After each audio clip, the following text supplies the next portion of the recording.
Hi అండి, అందరికీ simple fish fry ఎలా చేయాలో చూసేద్దామా. ముందుగా అయితే ఫిష్ని క్లీన్గా కడిగేసి పక్కన పెట్టేసుకోవాలండి.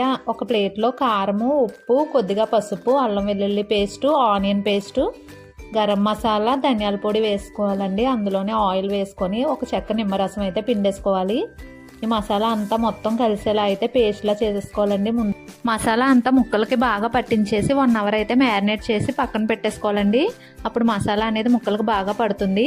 తర్వాత ఒక పొయ్యి మీద అయితే కళాయి పెట్టేసుకొని ఆయిల్ వేసుకొని అందులో కరివేపాకు అయితే వేసుకోవాలండి. ఫ్లేవర్ అయితే చేపల ఫ్రైకి చాలా బాగుంటుంది. ఒకసారి అయితే ట్రై చేయండి. తర్వాత అందులో చేప ముక్కలు అయితే వేసేసుకొని 2 సైడ్లు అయితే బాగా రోస్ట్గా అయితే తిప్పేసుకోవాలండి. నాకైతే ఇలాగా షాలో ఫ్రై అయితేనే బాగా నచ్చుతుందండి. ఫిష్ని డీప్ ఫ్రై చేయడం వల్ల అందులో ఉన్న న్యూట్రియంట్స్ మొత్తం పోతాయంటండి. అందువల్ల అయితే నేను ఎప్పుడు ఇలాగే చేస్తూ ఉంటాను. మీకు కూడా నచ్చితే ఒకసారి అయితే ట్రై చేసి చూడండి. నాకైతే సూపర్ నచ్చింది. నా వీడియోస్ నచ్చితే లైక్ చేయండి.